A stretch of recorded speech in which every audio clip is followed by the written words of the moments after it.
So good evening, everyone. My name is Darshan Doshi. I'm the founding director for the Center for Entrepreneurship and Innovation at Flame University.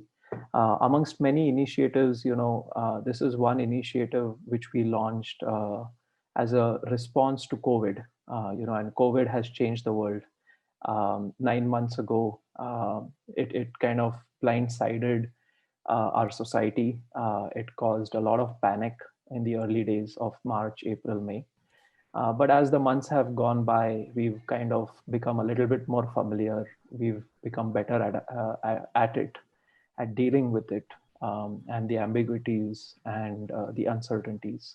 So, what we did was earlier in July, we launched Founders Talk webinar series where we bring in educators, entrepreneurs, founders, investors, business leaders to share their experiences around, how are they dealing with COVID? How can they continue running their business? Should they stop their business? Should they do pivot and do something else in their business, right? I'm sure many of you have heard where people running auto component businesses, workshops have stopped that and then started a masks or sanitizer, business. And that's fine, right? There is an opportunity in every adversity, and it depends on how you respond to it. So we did that. Just to give you a quick overview, Flame University Center for Entrepreneurship and Innovation runs various initiatives. We run an accelerator program for startups who have revenues between 5 lakhs to a crore. It's called the Flame Origins program. We are accepting applications for that. 19 startups have gone through this program. Some of them have raised investment, but most of them have grown their revenues, 6 months after the program. And we also run a Flame Incubator program.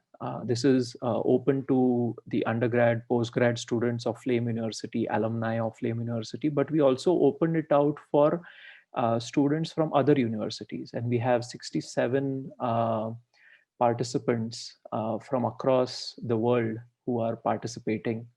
Because of COVID, we have been able to launch it virtually, and it happens every Thursday from 6 p.m. to 9 p.m. So although we are not accepting any applications for the incubator program because we are already 3 months in it, if you are interested, we'd be happy to consider you for the next program. Lastly, we've launched a 1-year postgraduate program in entrepreneurship and innovation.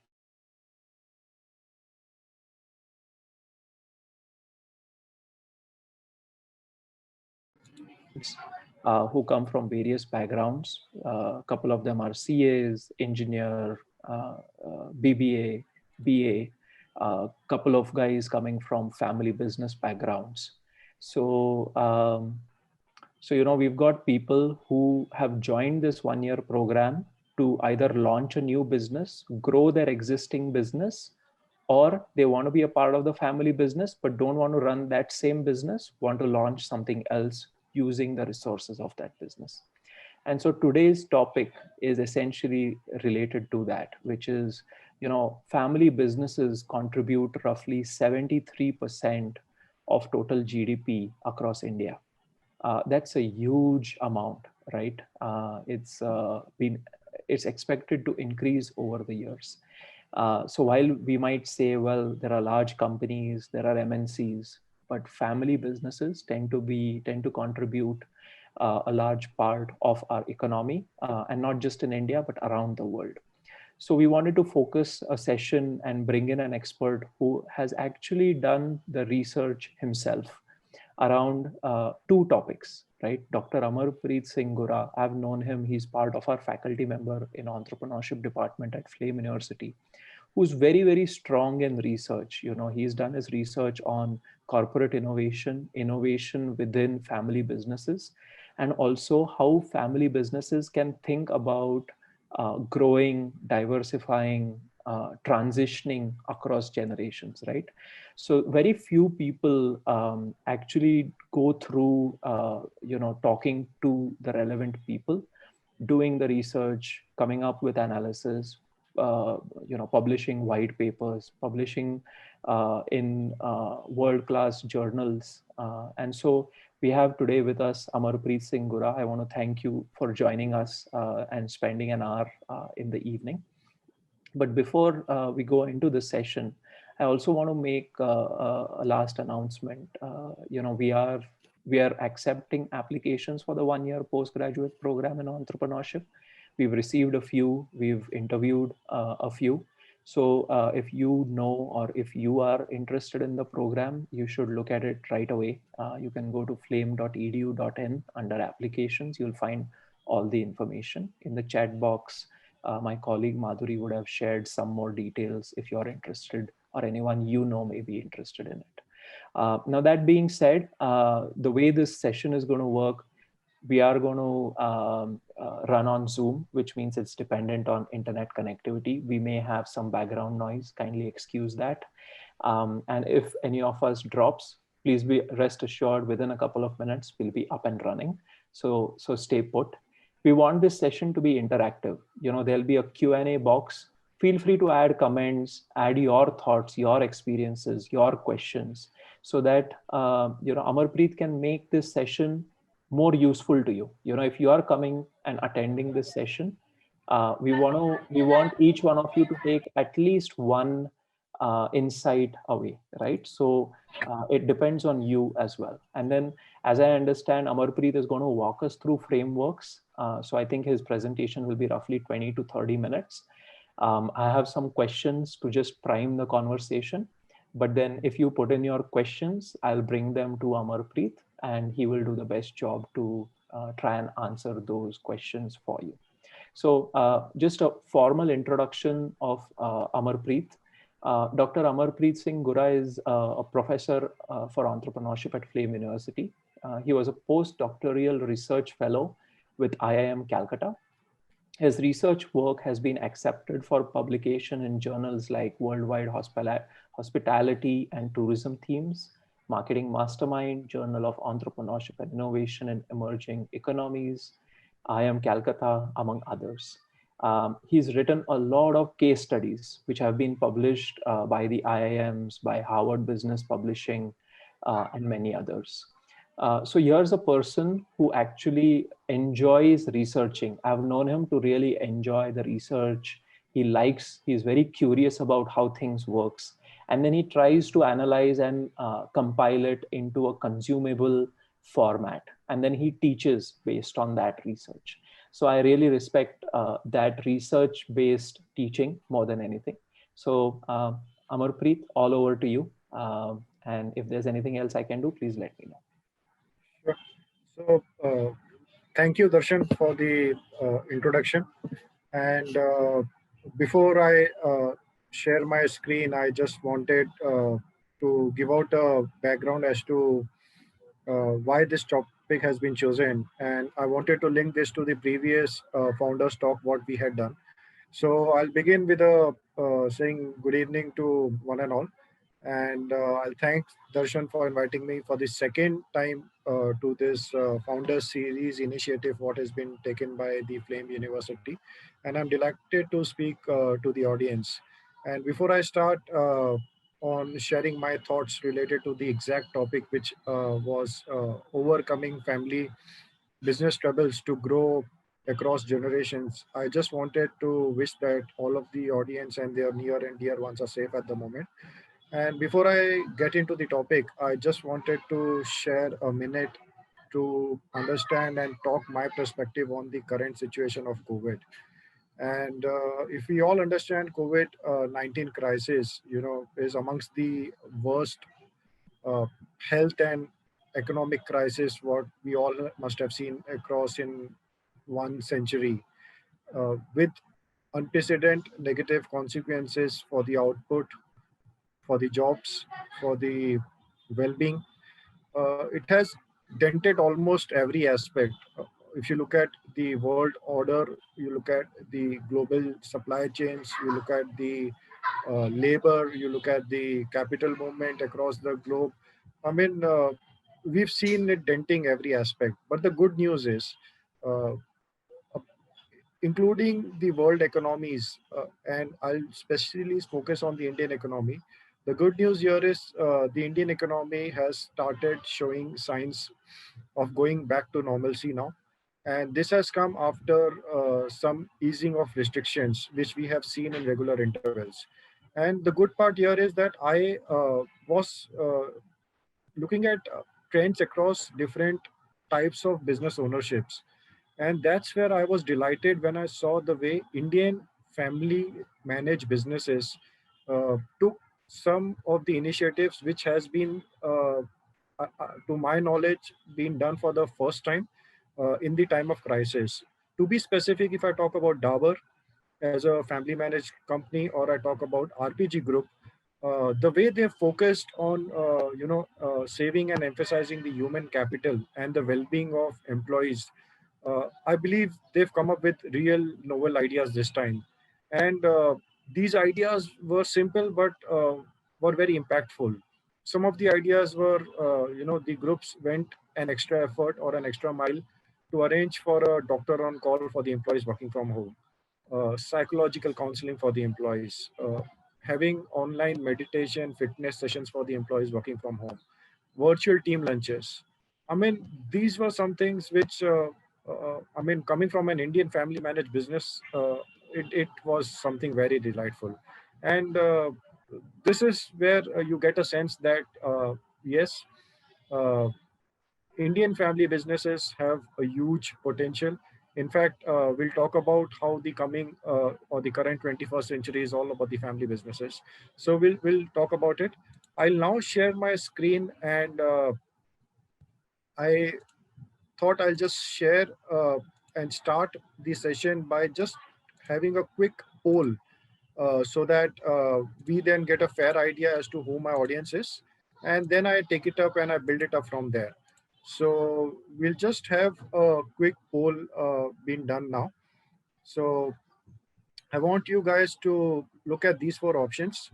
So which among the below category of audience do you belong to? So just mark for yourself, are you a student? Are you a professional? Are you a family business owner? Or are you an academician? So put in your choice there, and we then take it up from there.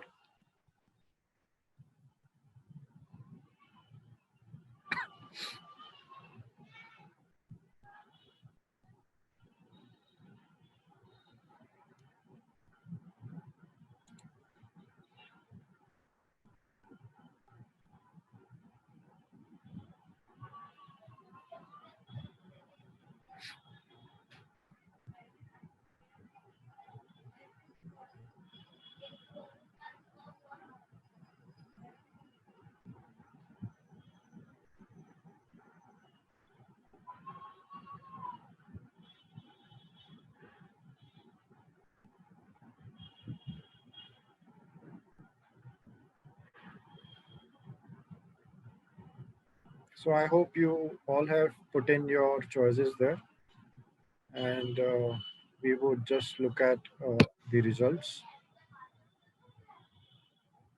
So we have 29% who represent the student community. Then we've got 24% who represent the professional community. Again, 29% which is belonging to family business owners, and then we've got 18% academicians. Good. So let me tell you that this talk, which I am giving at the moment, is very useful whether you are a student, whether you are a professional, or whether you belong or you own a family business for yourself, or whether you're a practitioner or an academician. And I'm here to make your next 40 minutes very useful. And I will here now introduce the order of the flow as to how have I planned to take the session and what topics would be covered from my side. So I'll share that with you. Just give me a second. Just a minute.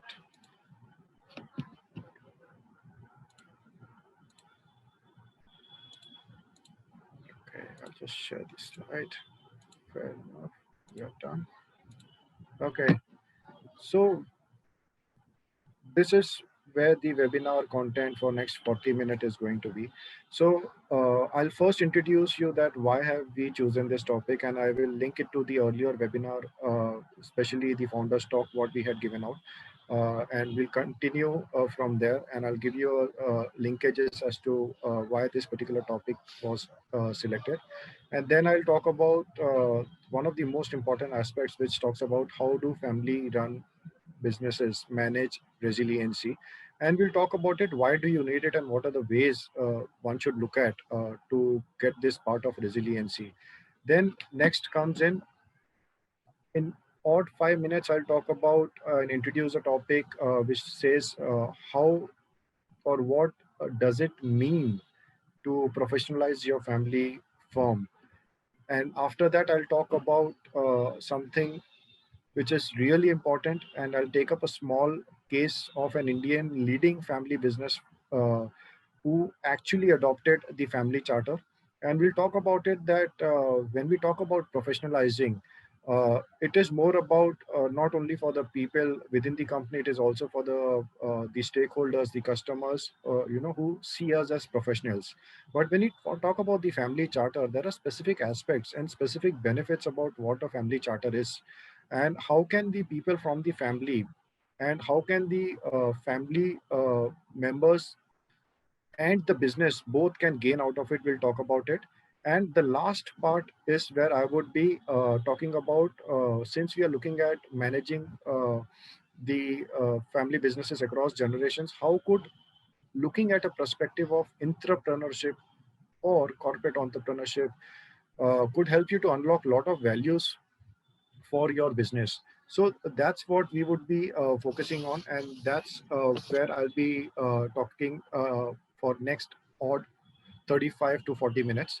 So the very first point to begin with, which talks about why did we choose this particular topic, I just want to give you a small recap. The previous topic, the first founders talk, what we had, which was related to the family businesses in India, we concluded in that particular talk that the 21st century belongs to the family managed businesses. And there were some reasons why we spoke about it.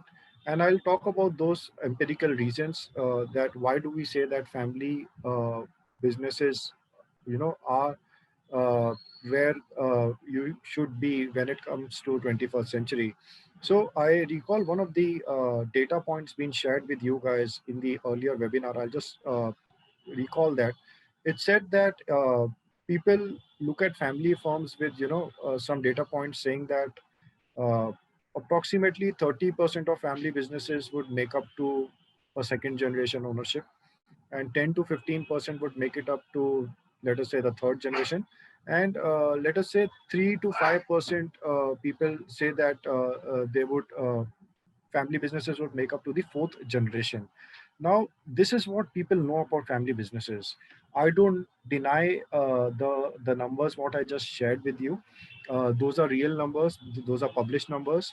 But what we don't look at it is that we do not then compare these numbers to any other form of ownership. Let us say, do we compare these numbers to, let us say, an MNC or a startup, or let us say PSUs?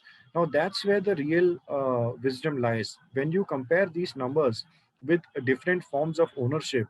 So we came across one of these studies, which had almost been done with 25,000 publicly traded companies, and in a span of 1950 to 2009, what came across was something as an eye opener, which said that if you look at the other forms of ownership, they last around 15 years. Or when you compare them to the family businesses, then we would say that they don't even last for, let us say, one generation. And wherein we've got almost 5% of family businesses who, uh, uh, run for the fourth generation, till the fourth generation. Now, this is something where we concluded that yes, the coming time, 21st century, is all about the family businesses.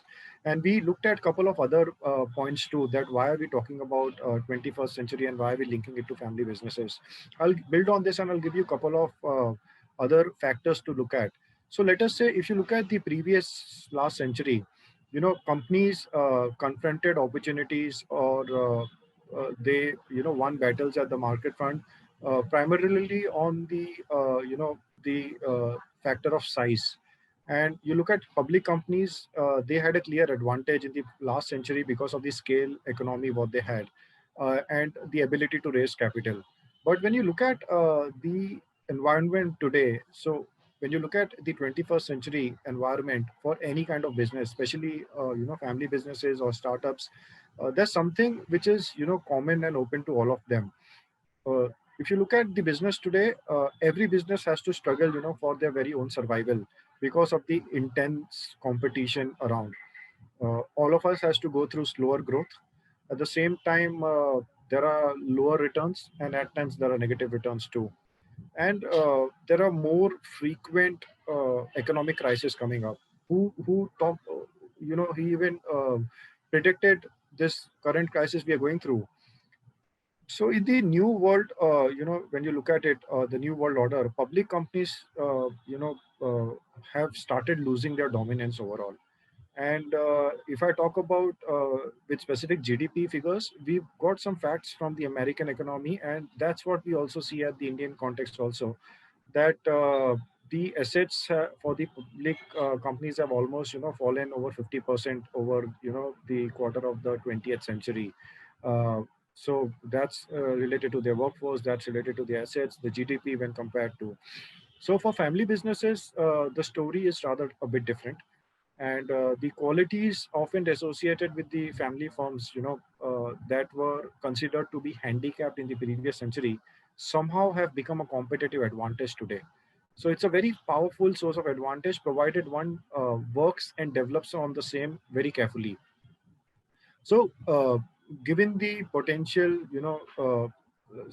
if I talk about the way family firms, have the ability to be very adaptive, to the increasing intense competition.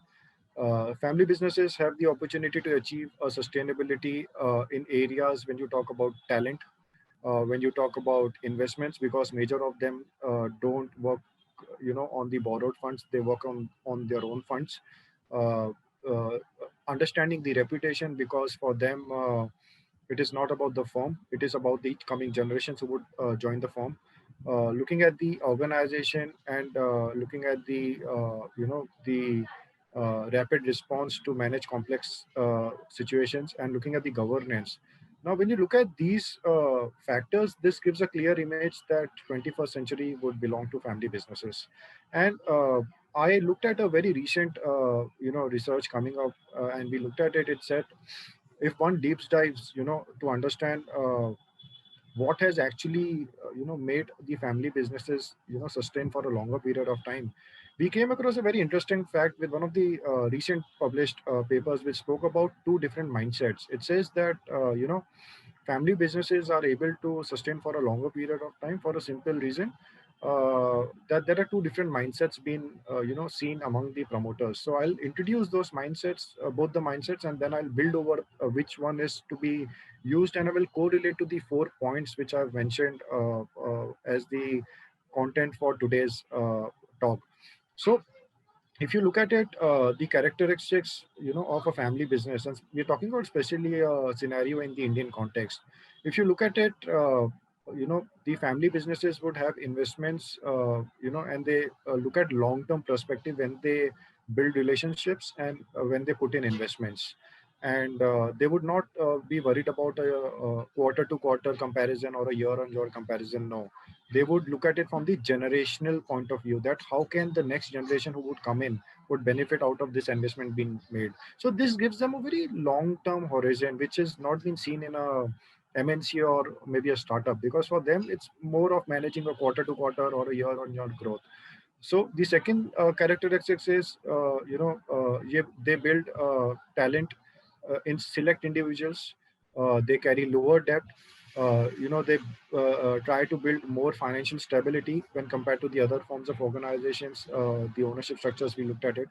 Now, if you look at these characteristics, what I've just spoken about, this gives you a very clear reflection of the promoter. And this clear reflection about the promoter talks about that this is a person who's more of a a promoter who has an operator's mindset. Now, what do you mean by having an operator's mindset, and is it good or is it bad? We'll try to understand that now.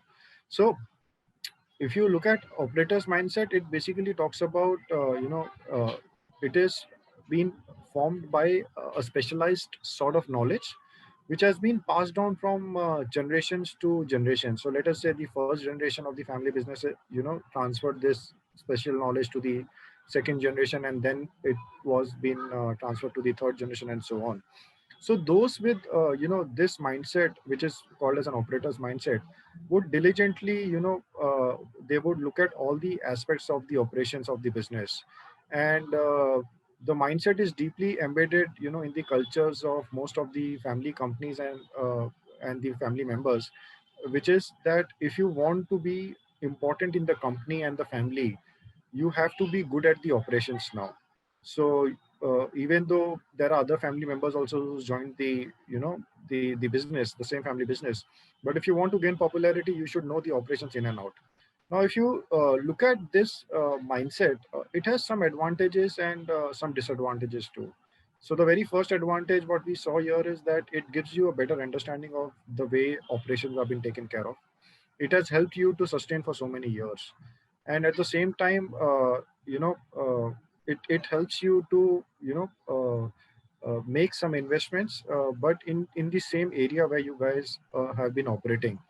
But the only one drawback which came across to this operator's mindset, what promoters carry, is that when there is any dramatic shift which comes up in the sector, the promoter who has the operator's mindset, thinks that I would again continue with the incremental innovations, and I would get away with it.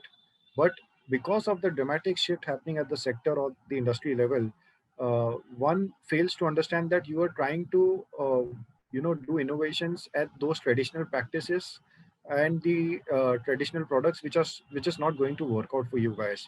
So the only drawback what I could see for the operator's mindset was that it doesn't help the company, to maneuver when there is a dramatic shift coming up at the sector level.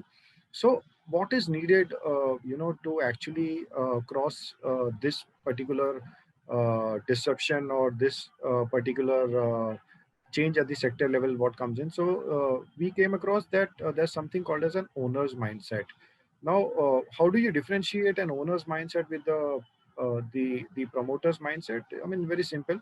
So if I have to talk about in my own words, or if I have to define what an owner's mindset is, I would say an owner's mindset, would be recognized, it as understanding the importance of operational excellence, which is there in the operator's mindset. But at the same time, it would always insist on something, being in activities that create value for the firms.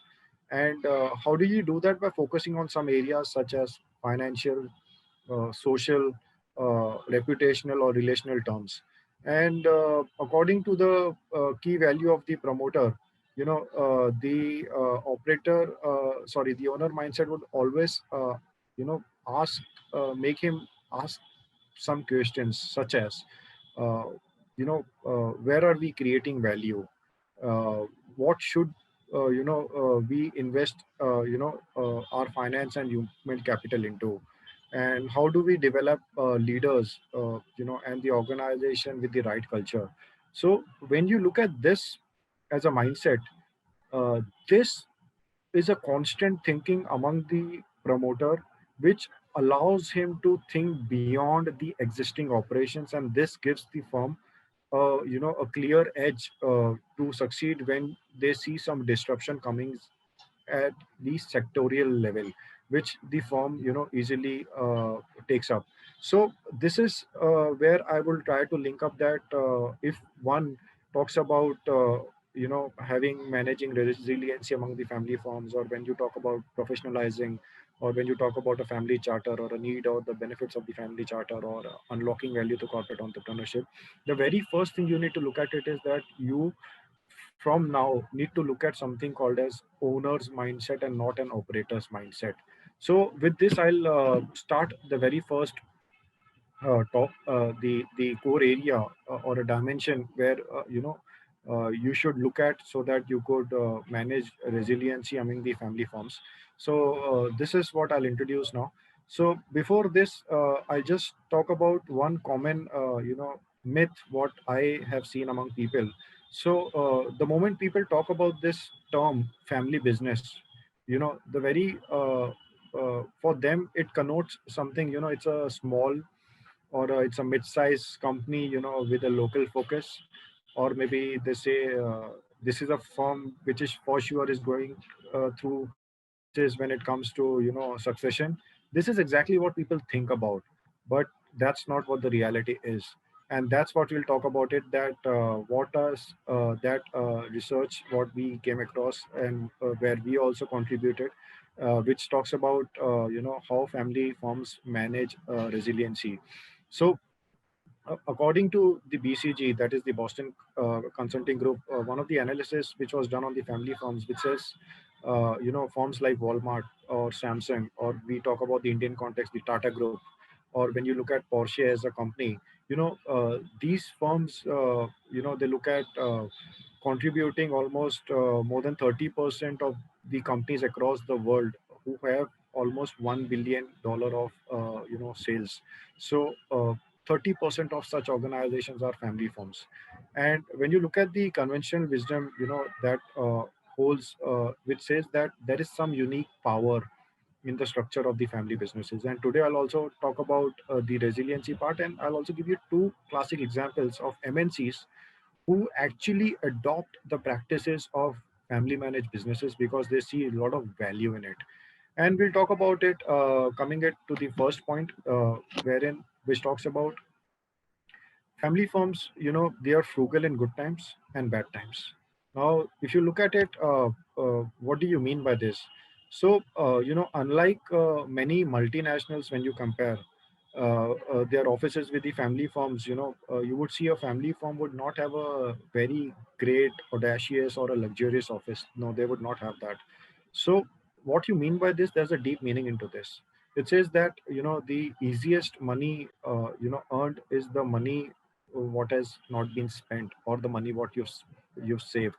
So family firms feel that the firm's money is their own money.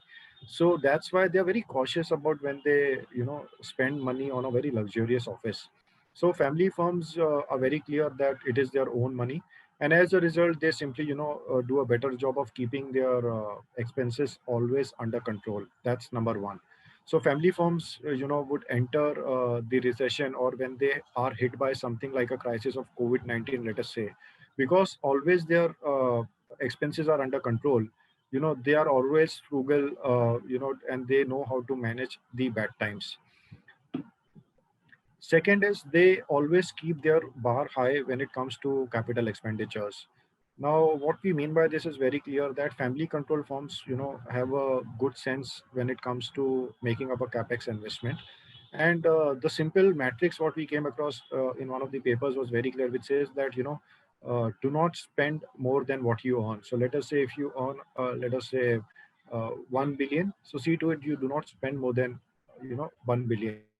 If you look at this rule or the matrix what we spoke about, the corporate executives will never talk about this because they don't believe in this idea. And family firms capex investments would have a very clear selection criteria of 2 points. Number one, it says that project must provide a good ROI on its own merit. Number one. Number two, then it is to be just among the other potential projects, to keep spending under the company's self-imposed limit. So this is two metrics what the family firms use when it comes to making a capital expenditure. Now what happens when you follow these two metrics? That means the first one talks about the project having its own merits, that is the ROI. Second, it should also win among the other projects the firm is looking to invest into. Now, because family firms are more stringent, they tend to only invest only in a very strong project amongst the other choices what they have. So the family firms, miss some of the opportunities. Hence, they would underperform during the good times, which is the time of when the economy is doing good. But at the same time, then they would also be in a position to manage their bad times. So this is all about, keeping the bar high for the capital expenditures, but at the same time looking at it that how are we stringent, but we've got the matrix in place, which helps us to decide which project to get into and which project not to get into. The third one to talk about is that they carry very little debt. And especially in a country like India, family firms, they shy away and they believe in, doing business with their own money rather than, by doing it with the borrowed money. So in the modern corporate finance, it is sensible to have some amount of debt, and it is considered as, good for the business to maximize the value creation for the firm. But when you look at the family controlled firms, they are being associated with something called as they associate debt as it would reduce their fragility and risk during the bad times. So debt means to them is like having very less room or space to maneuver any setback or a crisis when it comes in. And we came across a couple of data which says that when compared to the other forms of ownership, so one of the data came from was between 2001 to 2009 related to the debt, and it said the between this period of 9 years, debt accounted almost 37% for the family businesses for their capital, when compared to 47% was for the non-family businesses. So this is very clear. The family-run companies, didn't need to make a big sacrifice when facing, a situation which is similar to a recession or a crisis or a setback. And the next one is a dimension which talks about how do they manage resiliency is that they acquire fewer and smaller companies.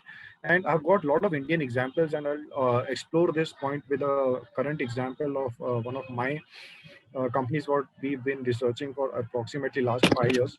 And that talks about how Godrej Consumers, one of my companies which we've been looking at, how do they, create and unlock value for themselves by acquiring firms across the globe. And these are firms which are very smaller firms when compared to what Godrej is, and how do they unlock value out of it. So we'll talk about this. So when you talk about family businesses, they have a lot of potential to acquire firms. So corporate managers, if you talk about, a sparkly transformation acquisition, maybe something they would barely resist, but it carries a lot of risk along with it. But when you look at family businesses, they refrain from these deals for various reasons, and they would always prefer to, in return, acquire a firm which is one smaller, and which would, get some value addition to the firm. So the significant exception what I've seen to this rule is that here again we've got a new matrix coming in which says that the only significant exception to this rule is of acquiring fewer and smaller companies is that when the family business is convinced, or the promoter is convinced that this traditional sector is faced by a structural change or a disruption. So the sector where you are today is already faced with a structural disruption sort of thing, or when the managers feel that not participating in this particular event or industry consolidation at the moment which actually endanger the existence of the firm. These are the only two criteria what we've seen that wherein they would not acquire smaller firms, they would acquire the larger firms. But otherwise, generally, I've seen that they would always acquire a fewer and a smaller firm. So the exception what I gave to you, you can clearly look at it the way Tata's acquired JLR. I guess it was somewhere in end of 2009 or early 2010.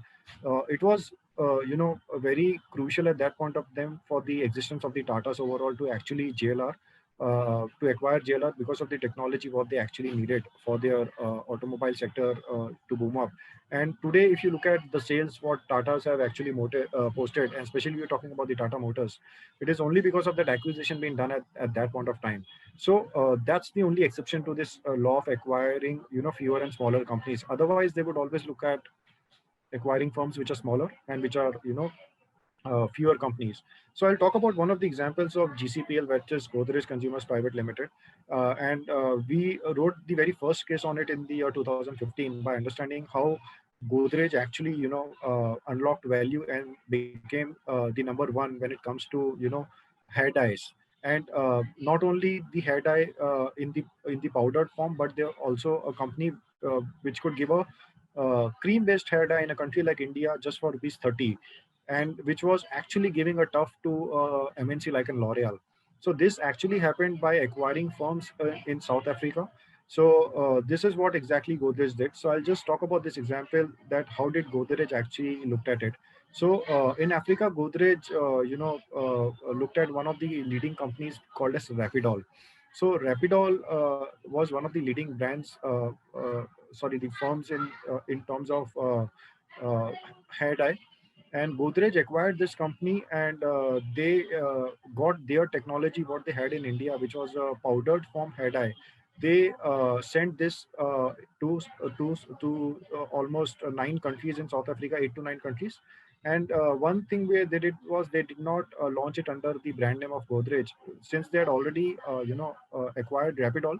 They launched it under the Inacto brand, which is basically the brand of Rapidol. And Rapidol gave them a lot of benefit in terms of the supply chain, the distribution, what they had. At the same time, Godrej became, I guess, the number one in almost 9 countries of South Africa. At the same time, if you look at it, Godrej also looked at this acquisition with a very clear distinction that can these ideas be brought to India? Can this technology from these firms can be brought to India? And that's where, as a result, if you look at it, Godrej acquired 8 to 9 companies alone in 2010 when it came to their hair dye business, and that's how they've become number one into India.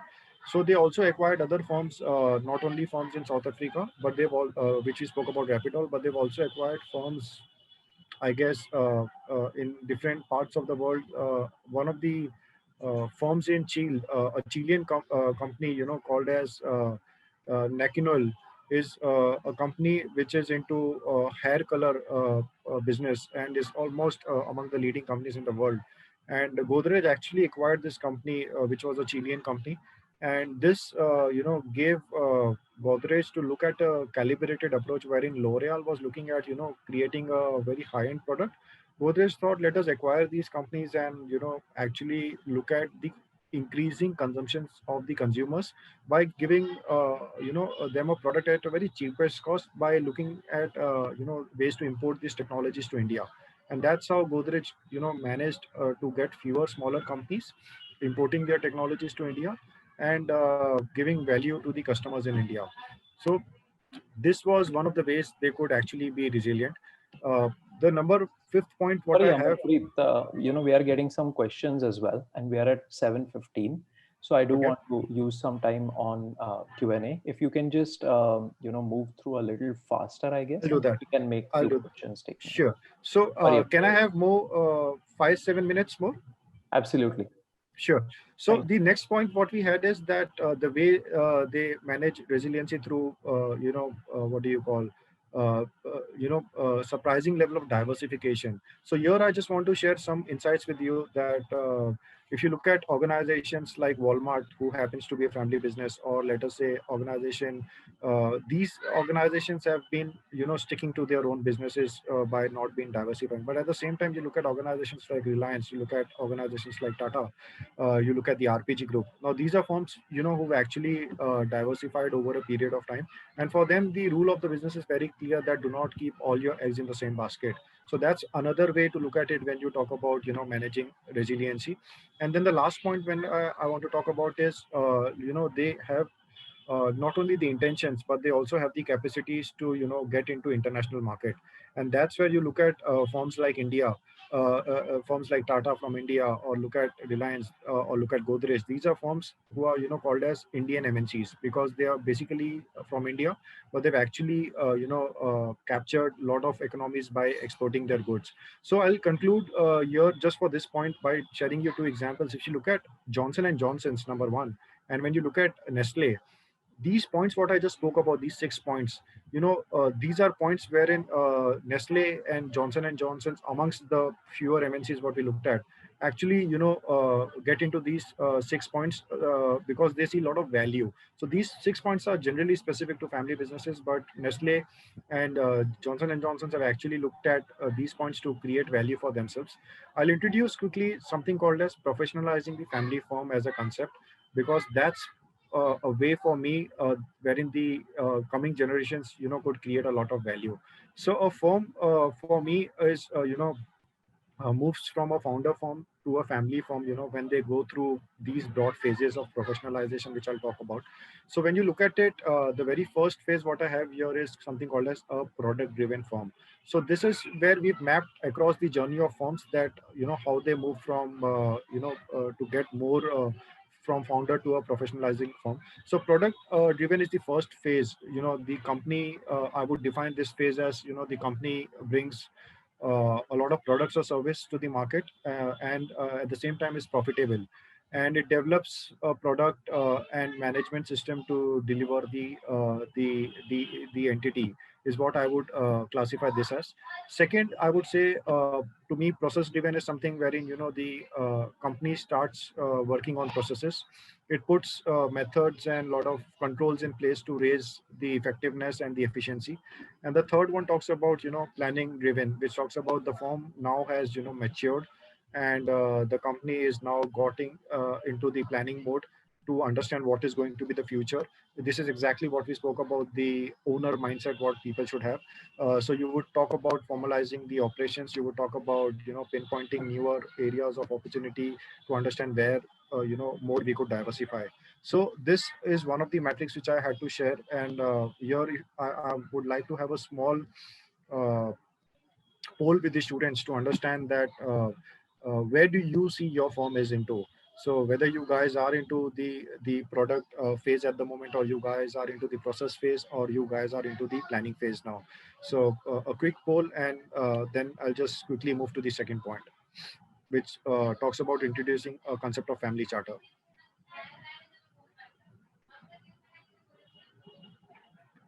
So this simple matrix will give you a very clear sense to understand, where are you and what is the way forward for your family company today.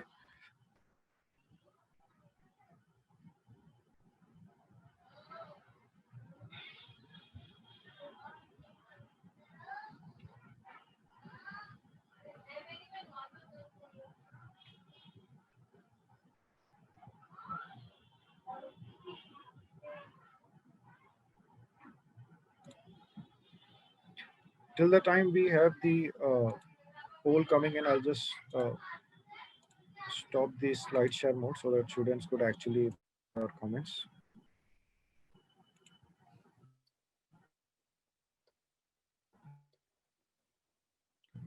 Great. So can I ask some questions? Is that okay? Yes, please. Yeah. Sure. Great. So we have about maybe 10 minutes before we wrap up this session. For those who are around, please add your questions that you may have. Here's Sangeeta Chakravarti. Can you please repeat process-driven point again? Process-driven. Now the process-driven point, are we referring to, what I understand is the one which I just spoke about, the product-driven and the process-driven. Yes. So process-driven, so if you look at it, the very first point talks about that the firm is into product-driven. That means that you just started your business and you have your, the product, and you've been selling your product in a very profitable manner. That's what you mean by a product. Now, second is the process wherein you now try to get away and you give some time not only to the product, but you now also emphasize a lot onto the processes. Now, these processes could be, let us say, related to HR, could be related to your operations, could be related to, getting a marketing or a finance department into place. Now, that's where the process-driven approach comes into. And the point here to understand is that why are we looking at a process-driven approach? So that we could talk about sustainability. We could talk about optimization of the resources what we've put into place. So that is where the process-driven approach comes into place. Great, thank you. We have a lot of questions from Tarun Kohli. So thanks, Tarun, for sharing your questions. One of the questions he asks is, how to ensure amicable differentiating roles for family members versus professionals in a family-run, family-managed companies. In many companies, he's heard professionals are not given a free hand to work. And there is a micromanagement from younger family members, which professionals might not like. Maybe you can share your thoughts. Yeah, so in fact, this is exactly what I wanted to share in the next point. Now that's where one of the approaches you should look at it is talking about introducing a family charter. So I'll take a minute to introduce this concept, and then I'll relate it to the question what has been asked. So family charter to me is nothing but it is a charter which refers to written agreement between the family members regarding business related issues. Now one of the business related issue could be either ownership, voting, uh, control, employment. And similarly, you could also add the question what you asked, whether to have professionals or not to have professionals, and if professionals are to be hired, what is the line of control that what are the areas wherein the family members would actually not intervene when the professionals are into board. Now this is exactly what comes in. So I've seen wherein the second or the third generation who is more educated than the previous generation in terms of the formal education, not in terms of the business knowledge I'm talking about. So the second and the third generation who is a bit more knowledgeable because of their masters or whatever knowledge they've gained, they convince somehow the earlier generation to have let us say some professionals on board, because they see some areas where if they get into there would be a lot of value. Let us say if a firm today wants to get into an area of artificial intelligence, or let us say data, or let us say cloud computing, or into technology, they would obviously need the help of a professional. You cannot do that without the help of a professional or a consultant. But the point here is, then why don't we draw a charter for ourselves? And then we say that a small rule that whatever report is been given by the consultant, the board members, and let us say we will decide who the board members could be in the charter, would then take a final call what is to be done, what is not to be done. Now, this is something called as a democratization among the family members to take up a call. Now, here, what happens here is you have a blend of the young person who may be the third or the fourth generation family member who's entered the business. At the same time, we would also have the wisdom of the person who's been into the board or the family business for, let us say, past 2 or 3 generations. So, charter and putting a clause of democratization when it comes to deciding on the reports being submitted by the consultants is one of the very, I would say, transparent way to decide what decisions are to be accepted and not to be accepted, and till what line of control we would allow the consultant to work, and beyond which the family would intervene. So that to me, could be one of the ways to look at it. I'll just build on this from personal experience. Sure. I grew up in a family business with a point of view of, taking it international, right? Yeah. The second generation is always thinking international for some reason. Yeah. So I joined the family business. I got a lot of opportunity to do so, but with limited decision making Yes. capability and autonomy, right? So I understand, professionalizing a family managed, family owned business is tough. Yes. Because the first generation who's created it may not have the management education or the coaching, executive coaching required to professionalize the organization, right? So that is number one. Number two, so I quit my family business. I was lucky enough to step out of it without breaking or burning bridges. And then back in 2014-15, I brought in a few executive coaches from Pune, two businesses managed by two families together. And so it was about an 18-month process, which we kind of said, okay, let's professionalize, let's understand who's going to do what, because next generation, suddenly there are 6 people, right? From 2 heads, it's gone to 6 heads. Although decision making is still with 2 heads, the final check is still written by 2 heads. So there is a lot of challenges that come through, real life challenges. And so that is where first is you need to admit that yes, there is some professional help needed. And so we have to look beyond ourselves, because we may not have the expertise to tackle this due to our emotions and relations. So that is number one. Number two, building an awareness that family businesses are tough when it goes from one generation to the other generation, right? So having that understanding and then studying it, just the way you would study new technology. How do I apply a new ERP system? You need to study it. New payroll system. You put in the time. Similarly, you need to put in the time to understand what will it take to not only build credibility but also build confidence in the next generation and the working professionals. And so just to take this one step further, we've got a couple of courses dedicated on family business in the 1 year postgraduate program, because we get a lot of people who are next generation entrepreneurs who want to run new businesses or technology enabled businesses under the same umbrella, right? And so that kind of mindset is needed. Maturity is needed in the next generation. At the same time, understanding and delegation is needed from the previous generation, right? So I think there is some structure that needs to be put together, and just being cognizant about it and giving it the relevant attention is very, very important. Yeah, so just wanted to build on that. Here's Professor Dr. Sanjeev Chaturvedi. Why are some family businesses failing while others succeed, like the Hero Group? Okay. So this is a real coincidence. So you look at the next slide. This is exactly talking about the Hero Group. So Darshan, you spoke about one point before putting across the question to me, that the point of what you call as emotions coming into business. This is exactly where we spoke about the role of family charter, how it helps you to come out of the emotions and actually take rationals.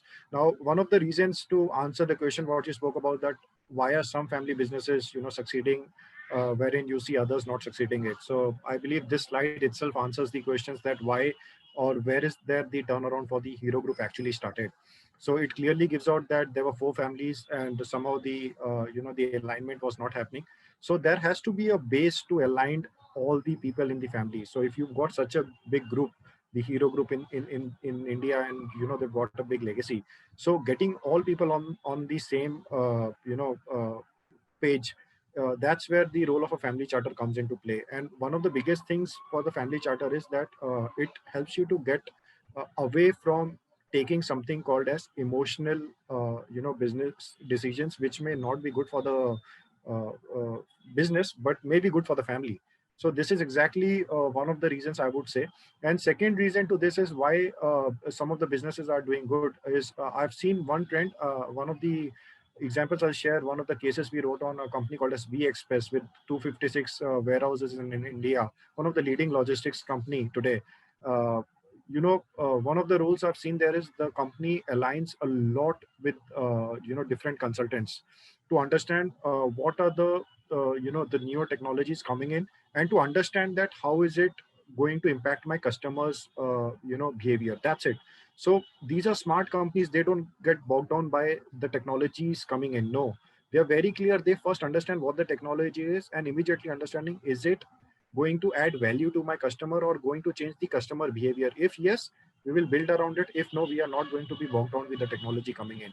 So this is one of the traits what I've seen across all the companies who are successful amongst the family businesses, that they understand it, understand the value it's going to add to the customer, or the way it's going to change his behavior, and working towards that area. So that's one of the reasons I've seen family businesses growing, who understand these things, get consultants on board, and then take us smaller steps to move ahead. Great. So we are at 7:29. I'm just going to put some concluding remarks. Sure. Why do businesses fail? Family businesses, in terms of not being able to move forward. My family business is one such example. While we went through the 18-month process, we ultimately decided that the two families are going to separate the two businesses. Yeah. And now both the businesses are struggling, right? I Yeah. can see this. But there is peace of mind, right? So there is you need to understand the softer side of things, the emotions, the relationships, without burning bridges. And it's tough. It genuinely is difficult. They say don't mix family with your business. They say don't mix your friends with your business, because when it comes to money, a lot of challenges come through. And then when you add to that cocktail uh, emotions of family and relationships and love, then it becomes even more challenging, right? So here's a good saying that I've heard. The first generation builds it, second generation grows it, third generation blows it. That's a one of the most famous sayings based on a lot of research that has gone through in family businesses. There was a question by Tarun Kohli saying, some Japanese businesses have lasted 400 years. Yes. And that is true, right? But then they operate in a certain way and there's a high level of professionalism. We'll not get into it now. We've passed 7:30 and I want to respect everyone's time. So thank you everyone for joining us this evening. Thank you, Professor Amarpreet Singh Gura. Thank you. Hopefully we can see you again and you can, Sure. share some more of your expertise with us. Sure. Just for everyone to know, we have another session next Wednesday. Anju, if you can just help with the next slide, please. So next Wednesday, we've invited Dr. Amir Reza from Babson College. Babson College is #1 in entrepreneurship for the last 30 odd years. I'm a product of Babson College. I did my MBA from Babson College. Today, I'm on the advisory board of the Babson Collaborative, and I've been a very active alumni. And so what we've done is, again, for the 1-year postgraduate program in entrepreneurship, we've tied up with Babson College, where we do what is known as a Babson Build program, where we take students from the 1-year postgraduate program to Babson College and they undergo an experience. What is Dr. Amir Reza going to speak about? How do you really create entrepreneurial global citizens? He's done a lot of research on that. He himself grew up in 4 or 5 countries, experienced some hardships, wars, peace, and then settled in Boston and then became an educator and dean of the Babson Academy. So he's going to share his thoughts around it. He's been kind enough to join us from Boston. And it should be an interesting session. So please do join us. He's also going to speak a little bit about our experience that Flame students can experience through the Babson Build. So please join us. Have a lovely evening. Thank you, Anju. Thank you, Amarpreet, Madhuri, and of course, all our guests. So you have a lovely evening. Stay safe and we'll see you next Wednesday. Thank you.